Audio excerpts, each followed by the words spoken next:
করব না, পরোয়া করব না। মুসলমান কথা বলেন ঠিক কিনা? আমাদের দিলে আল্লাহ ভয়, নামাজও পড়ে, সুদও খায়, কথা বল না, হজও করে, আবার দেখা যায় ঘুষও খায়, আছে নি? নামাজও পড়ে, সুদও খায়, রোজাও রাখে, ঘুষও খায়। সুদ ঘুষ আমাদের সমাজে এটা অফেন হয়ে গেছে। আর সুদ ঘুষের নামও মাশাআল্লাহ এমন ভাবে দিছে যাতে কেউ বুঝতেই পারে না। এক একজন এক একটা বলে, কথা বলেন না, এক একজন এক একটা বলে। কেউ বলে কিছু, কথা বলেন না, কেউ বলে কিছু দেওয়া লাগবে। ওই কিছু যে কইছে ওটাই বুঝাই চেষ্টা না, কথা বলেন ঠিক কিনা? আচ্ছা না, এখন তো আমাদের সমাজে সুদ ঘুষ হাদিয়া বানাইছে, কথা বল মুসলমান ঠিক কিনা? এখন তো মুসলমান সুদ ঘুষরে আমাদের সমাজে হাদিয়া বানাইছে। আমরা মাঝে মাঝে রাত্রে 2টা 3টা গাড়ি আটকে যাবে, হুজুর কিছু হাদিয়া দেয়া যান। হাদিয়া তো বহুতই পাইছে, কিছু দিয়া যান। কেরা কয় এটা আপনারা বুঝে নিস, কথা বল না, আসেনি? এগুলা যে খাইলো যাই দিছে, এই যে খাইলো। তো আমাদের সমাজে সুদের নাম ইন্টারেস্ট। কারো কাউ বলে এটা কিছু, কেউ কেউ বলে সাম, আবার কেউ কেউ বলে হাদিয়া। এইভাবে যে যেভাবে মন চায় এইভাবে সুদ আমাদের সমাজে। অথচ রাসূল বলেন যেই সমাজে সুদ ঘুষ বিস্তার হয়ে যাবে, প্রচার হয়ে যাবে, এই সমাজে শান্তি হবে না। আজকে মুসলমান শান্তির জন্য হাহাকার করতেছে, কিন্তু সমাজে শান্তি নাই, পরিবারে শান্তি নাই, রাষ্ট্রে শান্তি নাই, তামাম দুনিয়ায় শান্তি নাই। লক্ষ্য করে দেখেন তামাম দুনিয়া জুড়ে সুদ ঘুষের ব্যবসা জমজমাট, কথা বলেন ঠিক কিনা? হ্যালো, মানুষের অন্তর ভয় নাই কা? এই জন্য আল্লাহ তাআলা সকল মানুষদেরকে একভাবে ওয়াজ করছে, সকল মানুষদেরকে আল্লাহ তাআলা একভাবে ওয়াজ করছে। কি একভাবে আল্লাহ তাআলা ওয়াজ করছে? সূরা নিসার 1 আয়াতে বলেন, বিসমিল্লাহির রহমানির রহিম,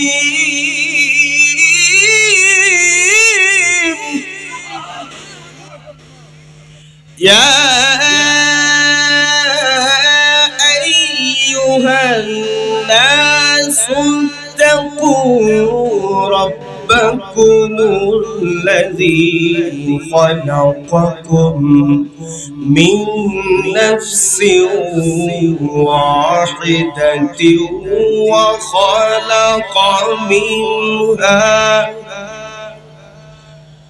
وخلق منها زوجها وبث منهما رجالا كثيرا ونساء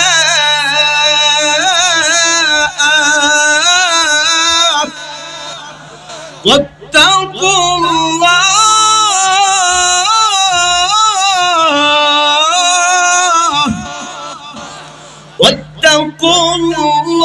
الله الذي تساءلون به والأرحام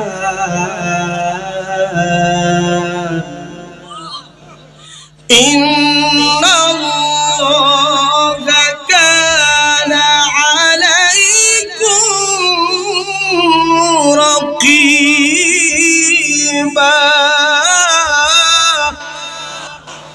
সূরা নিসার শুরুতে আল্লাহ তাআলা সকল মানুষদেরকে ডাকতেছে, ইয়া আইয়ুহান নাস। আল্লাহ তাআলা সকল মানুষদেরকে বুঝাইছে, সকল মানুষদেরকে ডাকতেছে। নাস বলতে জিনসিয়ত আল্লাহ বুঝাইছে। আমরা যে মানুষ, আল্লাহ মানুষদেরকে ডাকতেছে। এখানে মুসলমান আছে, অমুসলিম আছে, কাফের আছে, মুশরিক আছে, যত ধরনের মানুষ থাকুক, সকল মানুষদেরকে আল্লাহ তাআলা একটা জিনিস ডাকিয়া বুঝাইতে চায়, ইয়া আইয়ুহান নাস ইত্তাকু রাব্বাকুম। তোমরা তোমাদের রবকে ভয় করো, তোমরা তোমাদের মালিককে ভয় করো, তোমরা তোমাদের আল্লাহকে ভয় করো। আর আল্লাহ তাআলা এখানে একটা জিনিস উল্লেখ করে আমাদেরকে তার শক্তি দেখাইছেন, সেটা হলো আদম এবং হাওয়া আলাইহিস সালাতু ওয়াস সালামকে আল্লাহ তাআলা বানিয়ে तमाम দুনিয়া জুড়ে অসংখ্য অগণিত মানুষ যে আল্লাহ বিস্তার করেছেন। এক আদম থেকে হাওয়া বানাইছেন, হাওয়া এবং আদম থেকে আল্লাহ তাআলা অসংখ্য অগণিত মানুষ আল্লাহ বানায়া तमाम দুনিয়ার মানুষদেরকে বোঝাতে চায় আমার আল্লাহর ক্ষমতা আছে। কথা বলে আর জোরে বলে, আমার আল্লাহ ক্ষমতা বুঝিয়েছে। এক শ্রেণীর মানুষ আল্লাহ যে তাকে পুনরুত্থান করবেন, কিয়ামতের দিন আল্লাহ যে তাকে উঠাবেন, এই কথা বিশ্বাস করে না। আমার আল্লাহ তাদেরকে সবক দিয়েছেন, দেখো দেখো দেখো, যেই আদমের কোনো অস্তিত্ব ছিল না, আমি আদমকে বানিয়েছি, আদম থেকে হাওয়াকে বানিয়েছি, হাওয়া এবং আদমের সমন্বয়ে অসংখ্য অগণিত আমি মানুষ দুনিয়াতে প্রেরণ করেছি, বানিয়েছি। তাইলে ক্ষমতার শক্তি কার বেশি? ভয় করব কাকে? শক্তি যদি আল্লাহর থাকে, আমরা ভয় করব কাকে? যাদের হৃদয়ে আছে আল্লাহর ভয়, তারা কোনো পথ ভুলে যায় না। আল্লাহর প্রেম ছাড়া এই দুনিয়ায় কারো কাছে কোনো কিছু চায় না, কারো কাছে কোনো কিছু চায় না। এই জন্য আল্লাহ পাক রব্বুল আলামিন সূরা নিসার শুরুতে আমার আল্লাহ পাক রব্বুল আলামিন तमाम দুনিয়ার মানুষদেরকে এখানে ডাকিয়া যে কথাটা বলেছেন, তোমরা তোমাদের রবকে ভয় করো, তোমরা তোমাদের মালিককে ভয় করো।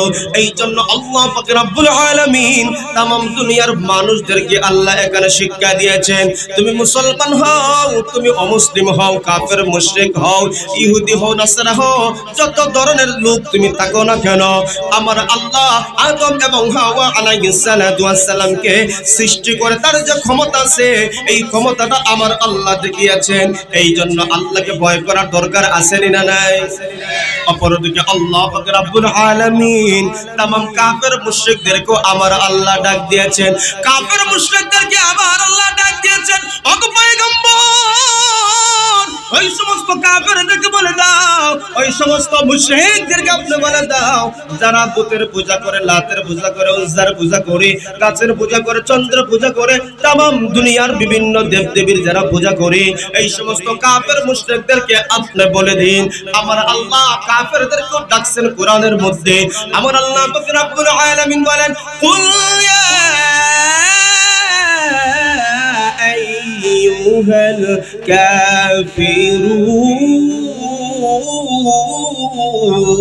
কাফিরুন লা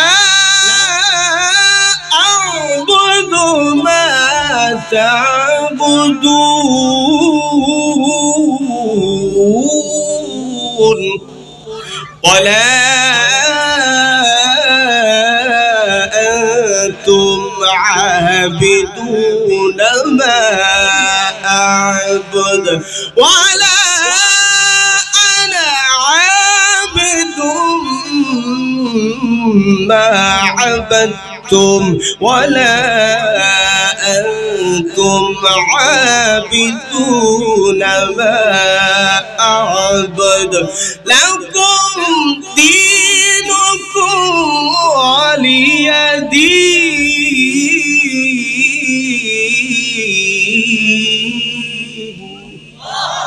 আল্লাহ পাক রব্বুল আলামিন এই জায়গার মধ্যে কাফেরদের আল্লাহ ডাকছে, ওই জায়গার মধ্যে সকল মানুষদেরকে ডাকছে, এই সূরার ভিতরে কাফেরদেরকে ডাকছে। আর একটা শ্রেণী বাকি আছে ঈমানদার, কথা বলেন ঠিক কিনা? মুসলমান, কথা বলেন ঠিক কিনা?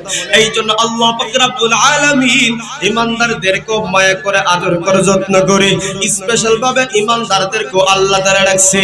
আল্লাহ পাক রব্বুল আলামিন বলে, ঈমানদার মানুষের মতন মানুষ সমাজে অনেক থাকতে পারে, চেহারার মতন চেহারা অনেকের মানুষের থাকতে পারে, পোশাকের মতন পোশাক অনেক মানুষের থাকতে পারে।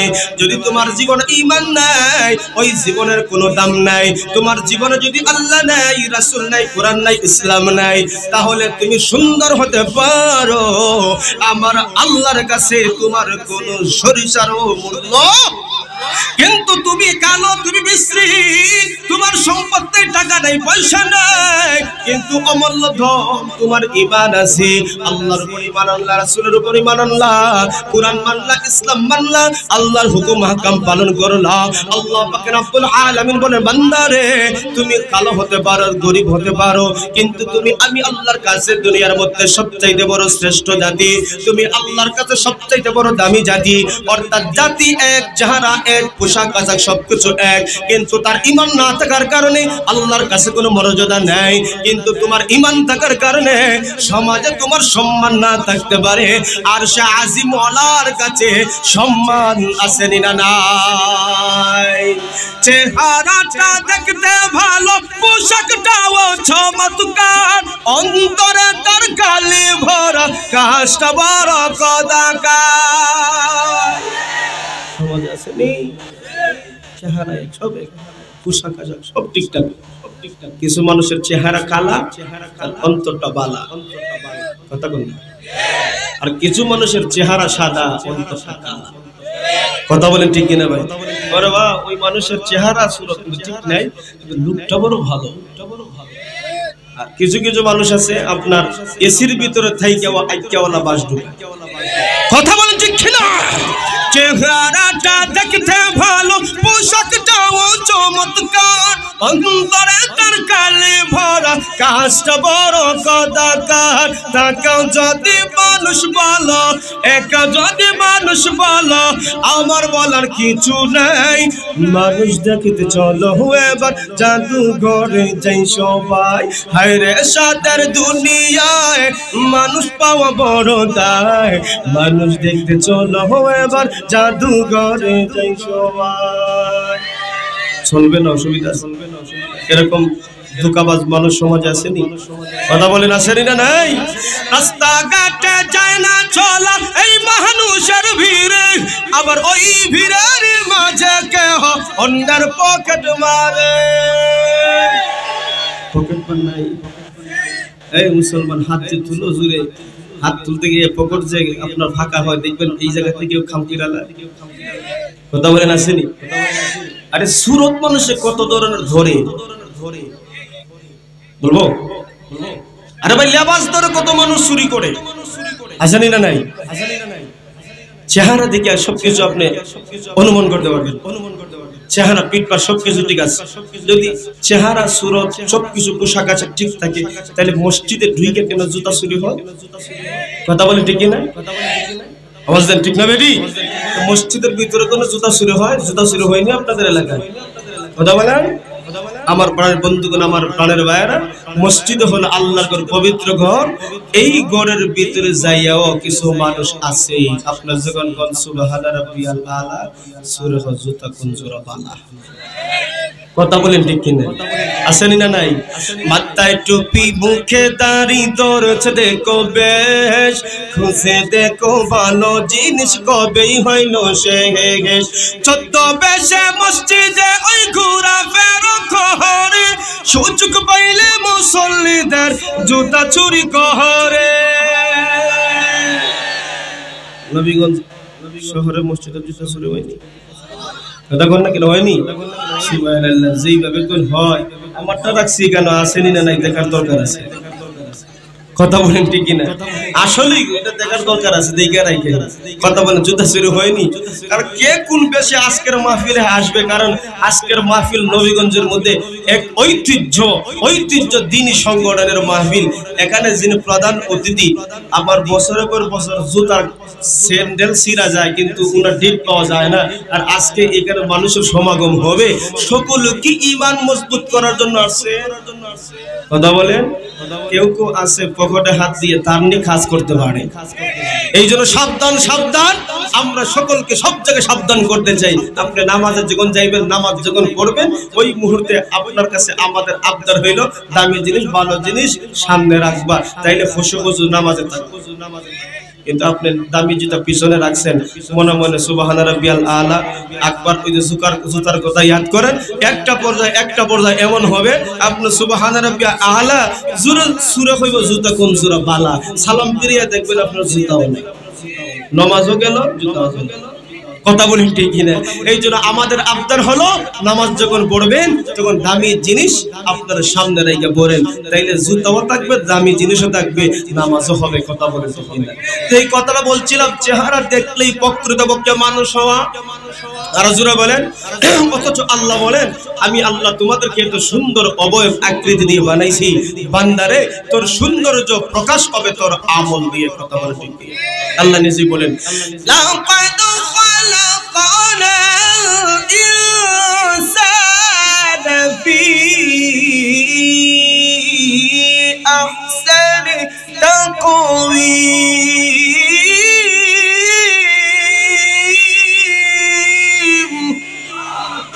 আল্লাহ তাআলা এই আয়াতের ভিতরে একাধিক তাকিদ শব্দ এনে আল্লাহ তাআলা বলেন, অবশ্যই অবশ্যই আমি আল্লাহ তোমাদেরকে সুন্দর গঠন অবয়ব আকৃতি দিয়ে সৃষ্টি করেছি। আল্লাহ বোঝাতে চায় তুমি সৃষ্টির শ্রেষ্ঠ জীব। ইন্নাল্লাযিনা আমানু ওয়া আমিলুস সালিহাত উলাইকা হুম খায়রুল বারিয়া।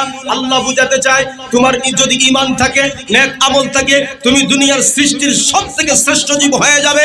আর তোমার যদি ঈমান নাই, আমল নাই, চেহারা শুরুতে দেখতে দেখা যায় মানুষ, আল্লাহর কাছে ঈমান যারা আছে সৃষ্টির শ্রেষ্ঠ জীব, আর আল্লাহর কাছে যারা ঈমান নাই তারা আল্লাহ বলেন তারা সৃষ্টির সবথেকে নিকৃষ্ট। কথা বলেন ঠিক না? ইন্নাল্লাযিনা কাফারু মিন আহলিল কিতাবি ওয়াল মুশরিকিনা ফি নারি জাহান্নাম খালিদিনা ফিহা উলাইকা হুম শাররুল বারিয়া। আল্লাহ বলেছেন যারা আহলে কিতাব, আল্লাহর উপর ঈমান আনলো না, রাসূলের উপর ঈমান আনলো না, এরাও তো চেহারা শুরুতে আপনি আমাদের মতন মানুষ, কিন্তু আল্লাহর উপর ঈমান নাই, রাসূলের উপর ঈমান নাই, আহলে কিতাবের উপর ঈমান নাই। আল্লাহ বুঝাতে চায় তোমরা কুফর করবা, শিরক করবা, আবার দাবি করবা শ্রেষ্ঠ জাতি। আল্লাহ বোঝাতে চায় উলাইকা হুম শাররুল বারিয়া, তোমরা হলো জগতের সবচেয়ে নিকৃষ্ট। তাইলে আপনি আমাদেরকে এখান থেকে আরেকটা সবক নিতে হয়, আমাদের টাকা থাকবে না, পয়সা থাকবে না, সম্মান থাকবে না, কিন্তু ঈমান আছে, নেক আমল থাকলে জগতের মধ্যে সবথেকে শ্রেষ্ঠ। কথা বলে ঠিক কিনা? এই জন্য আল্লাহ তাআলা বলে সকল মানুষদেরকে আল্লাহ তাআলা ডাইকাও এক ওয়াজ করেছে, কাফেরদেরকে ডাইকাও আল্লাহ এক ওয়াজ করেছে, ঈমানদারকে ডাইকাও স্পেশাল আরেক ওয়াজ। সুবহানাল্লাহ। আল্লাহ নিজে বলেন, ইয়া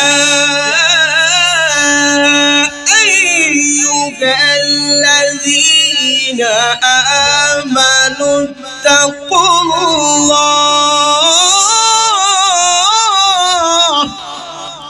ওয়া কুলু কাওলান সাদীদা।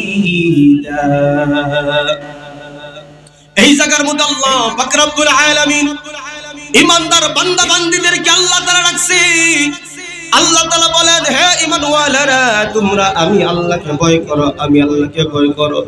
ওয়াকুল কাওলান সাদীদা, আর তোমরা সদা সর্বদা সত্য কথা বলো, সত্য কথা বলো। এই জন্য ঈমানওয়ালারা কথা বলে কি বলে না? আমরা ঈমানওয়ালা যারা আছি কথা বলে কি বলি না? ঈমানদার যারা নয় তারাও কথা বলে, আমরা ঈমানদার যারা আছি তারাও কথা বলি। এই জন্য আল্লাহ পাক রব্বুল আলামিন ঈমানদারদেরকে এই জায়গার মধ্যে আল্লাহকে ভয় করার সাথে সাথে একটা সবক দিয়েছেন, তোমরা যখন কথাগুলো বলবা সদা সর্বদা সত্য কথা বলবা। অন্য জায়গায় আল্লাহ পাক রব্বুল আলামিন বলেন, হে ঈমানওয়ালারা, তোমরা আমি আল্লাহর উপর ঈমান আনার সাথে সাথে আমি আল্লাহকে ভয় করো, আমি আল্লাহকে ভয় করো, আমি আল্লাহকে ভয় করো। আবার ভয়টা কেমনে আসবে? আমার মালিক আমার সবক শিক্ষা দিয়েছেন। হে ঈমানদার বান্দা বান্দির দল, আমার আল্লাহ একটা কথা বলে আমার ওই কথাটা আবার নিজে ব্যাখ্যা দিয়ে বোঝায়, ইয়া আইয়ুহাল্লাযীনা আমানু তাকুল্লাহ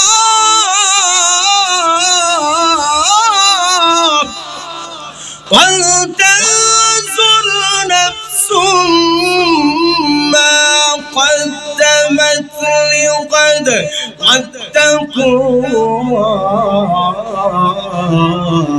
الله إن الله خبير بما تعملون।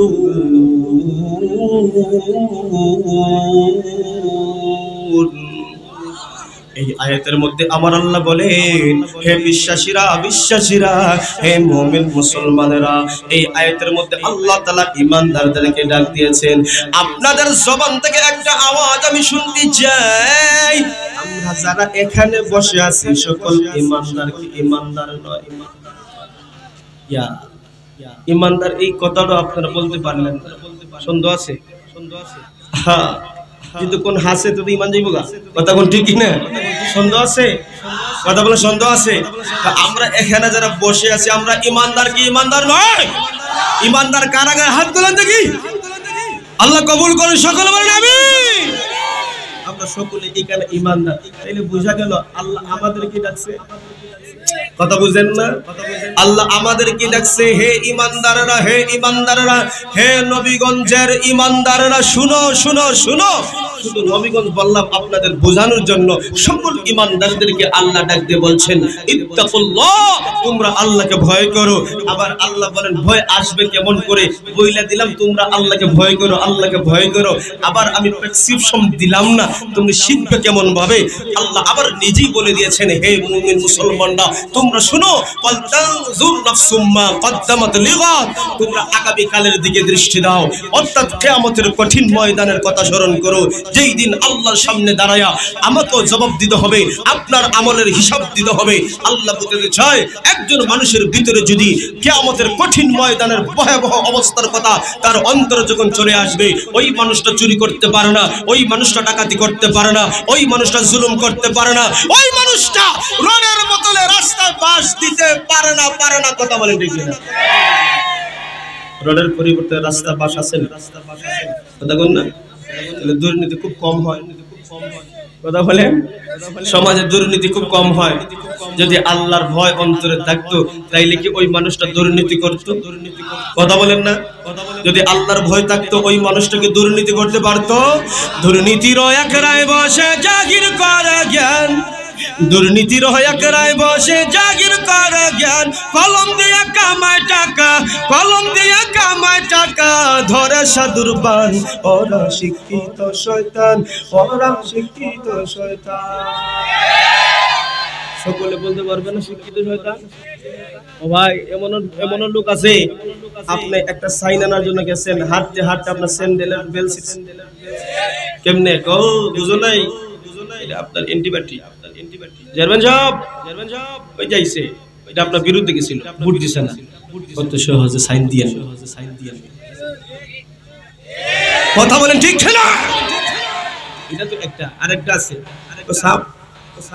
সাইন নেওয়ার জন্য আপনি যখন যাবেন, তখন আপনি যদি ব্যস্ততা থাকেন, দূর কোথাও যাওয়ার জন্য আপনার ব্যস্ততা আছে, গিয়া যদি বলেন স্যার আমি অনেক দূরে যাব, তো আমার গাড়িটা 12টায় একটা সাইরা দিবে, একটু তাড়াতাড়ি করে আমাকে সাইনটা দিয়ে দেন।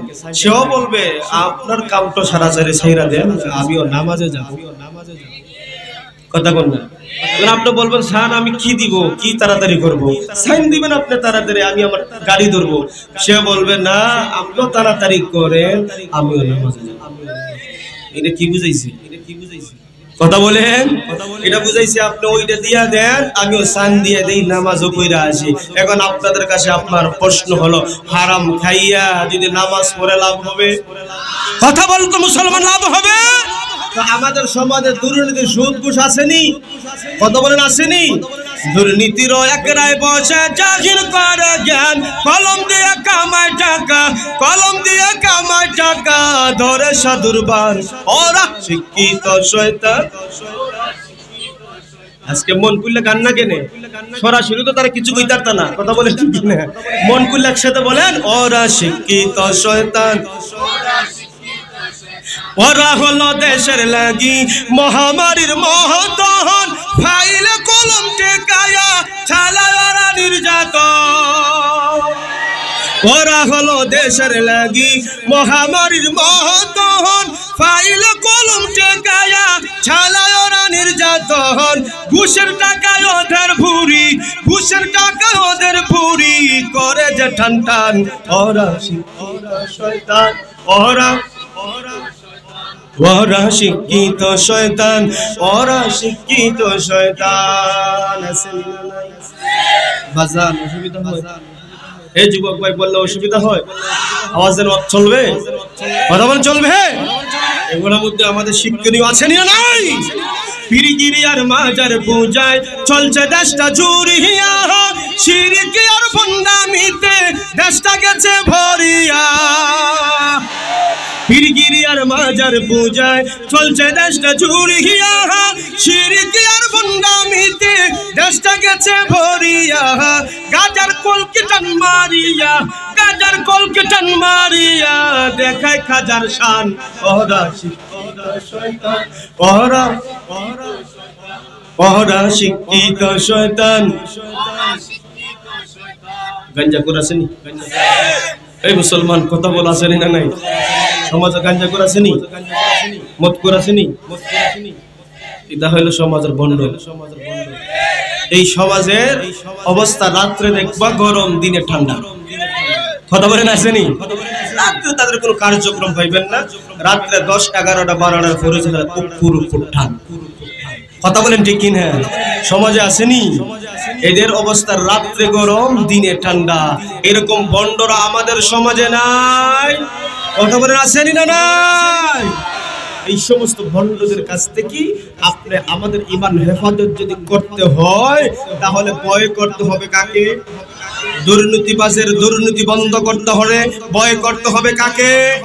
যখন মানুষের ভিতরে আল্লাহর ভয় চলে আসবে, আখিরাতের ভয় চলে আসবে, কিয়ামত দিবসে আল্লাহর সামনে দাঁড়িয়ে আমার প্রত্যেকটা কদমের হিসাব দিতে হবে, এই কথা যখন বান্দার চলে আসে, ওই মানুষটা কখনো দুর্নীতি করতে পারে না, সুদ খাইতে পারে না, ঘুষ খাইতে পারে না। কথা বলে ঠিক কিনা? নবীজি বলেন কিয়ামতের কঠিন ময়দানে একজন মানুষকে 5টা প্রশ্ন করা হবে। এই 5টা প্রশ্নের জবাব যতক্ষণ পর্যন্ত বান্দা বান্দি না দিবে, একটা কদম সামনে যেতে পারবে না, আরেকটা কদম পিছনে যেতে পারবে না। নাম্বার 1, 1 নম্বর প্রশ্ন হলো, বান্দারে তোকে 60, 70, 80 বছর, 100 বছর, যার যতটুকু হায়াত, আল্লাহ বলবেন আমি তোকে দান করলাম, বান্দা তোর জীবনের হিসাব দে।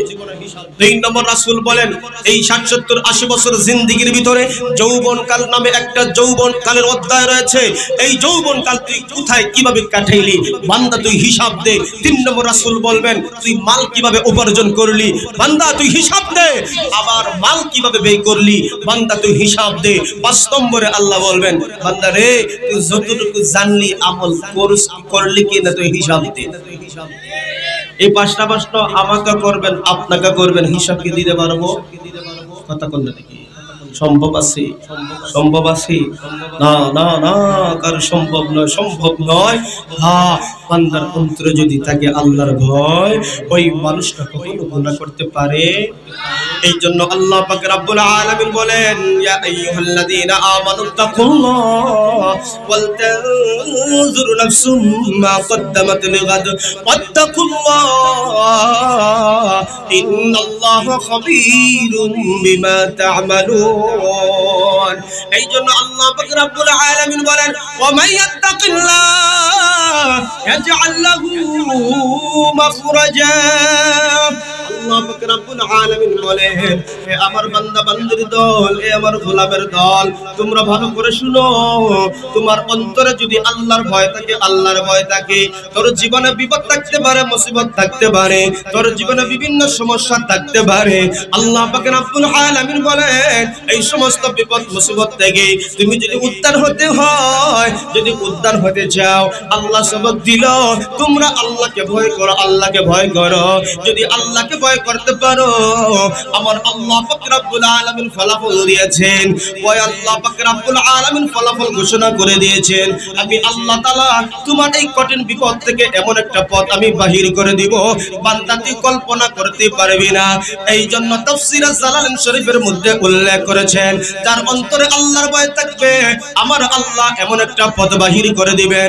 দুনিয়াতে যদি কোনো মুসিবতের পথ থাকে, আমার আল্লাহ তাকে সহজ করে দিবেন। কিয়ামতের কঠিন ময়দানে যদি তার কঠিন থেকে কঠিন বিপদ হয়ে থাকে কিন্তু তার অন্তরে ছিল ঈমান, তার অন্তরে ছিল আল্লাহর ভয়, ঈমান এবং আল্লাহর ভয় নিয়ে সে যদি আল্লাহর সামনে দাঁড়াতে পারে, আল্লাহ পাক রব্বুল আলামিন বলেন বান্দা তোর পরিপূর্ণ আমল নাই, এই জন্য তুই জান্নাতে যেতে পারবি না। আল্লাহ বলেন দুনিয়াতে তুই আমি আল্লাহকে ভয় করলি, এই জন্য এই ভয় করার কারণে আজকে কঠিন বিপদের মুসিবত তুই সম্মুখীন হয়ে গেলে আমি আল্লাহ তোকে তো সেই পথ আসান করে দিলাম। দুনিয়ার কঠিন থেকে কঠিন পথ সহজ হয়ে যাবে, আখিরাতের কঠিন পথ আল্লাহ সহজ করে দিবেন। এক নম্বর থাকতে হবে আল্লাহর ভয়। এরপর আল্লাহ বলেন বান্দারে তুই দুনিয়ার মধ্যে রিজিকের জন্য পেরেশান, দুনিয়ার মধ্যে তোর পরিবারকে চালানোর জন্য বড় কষ্ট হয়, তোর পরিবারকে চালানোর জন্য কষ্ট হয়, পরিবারের সদস্য বেশি এই জন্য আয় উৎস কম, তোর বড় কষ্ট হয়। আমার আল্লাহ পাক রব্বুল আলামিন বলে বান্দা তুই আমি আল্লাহকে ভয় করার মতন যদি ভয় করতে পারিস, আমার আল্লাহ বলেন ওয়ায়ারযুকুহু মিন হাইসু লা ইয়াহতাসিব, আল্লাহ বলেন আমি আল্লাহ তোকে ধারণাতীত এমন রিজিকের ব্যবস্থা করে দিব তুই জীবনও কল্পনাই করতে পারলি না। আমার আপনার জীবনে এমন হয়, আমার আপনার জীবনে এমন ঘটনা অনেকের ঘটেছে। আপনার টাকার প্রয়োজন, অনেকের ধারে আপনি ঘুরছেন, অনেকের কাছে গেছেন, কিন্তু লক্ষ্য করে দেখেন কোথাও পাই নাই। হঠাৎ করে দেখা যায় আমার আপনার কোনো কল্পনা নাই, হঠাৎ করে দেখা যায় এমন একজন মানুষ আমার সামনে এসে গেছে, আইসা বলে বন্ধু আমি 20,000 টাকা তোর কাছে রাখলাম, যেই সময় পারবি যখন পারবি আমাকে দিয়ে দে। এই মুহূর্তে বোঝা যায় তুই বন্ধু না আল্লাহর পক্ষ থেকে হতে পারে কেউ সাহায্য দিয়ে পাঠাইছে। ফলাফল পাইবো আমরা, ভয় থাকতে হবে কার? আওয়াজ দেন, আল্লাহর ভয় থাকতে হবে। আজকে আমরা মুখে